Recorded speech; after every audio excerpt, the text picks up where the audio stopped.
attaque le Mali, il n'y a pas de pays derrière où on a des intérêts par contre. Si, il y en a un, notamment le Niger. Ça semble bien. Et il y a un pays, et il y a un intérêt fondamental, c'est l'uranium, pour évidemment nos industries dans le nucléaire, mais il n'y a aucune honte à le dire. Et si nous intervenons, comme nous le faisons à travers nos avions et avec nos aviateurs en Irak et en Syrie, mais nous l'assumons pleinement.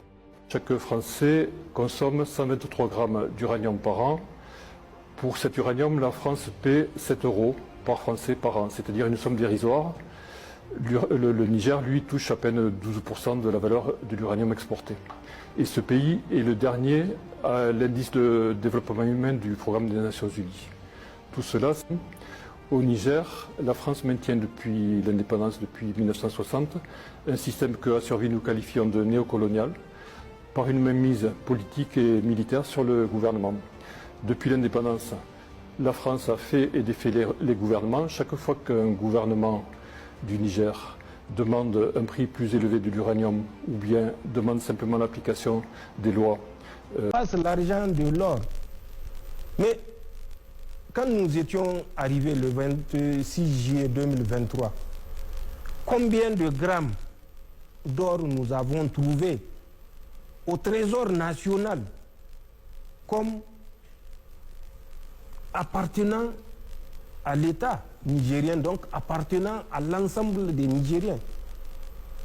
Zéro. Quels étaient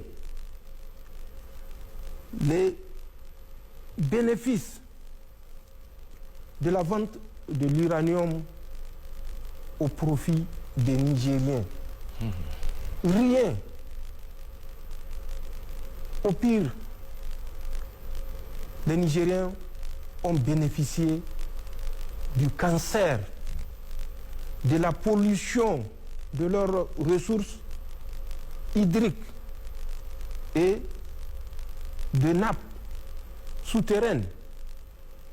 Le Niger ou les Nigériens ont bénéficié de la pollution de l'environnement.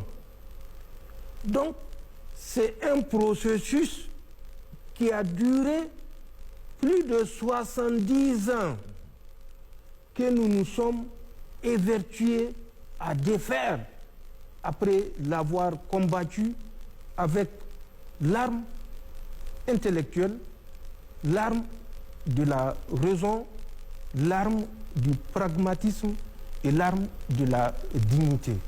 C'est dans ce combat que nous sommes. Le pétrole. Mais que rapporte le pétrole aux Nigériens?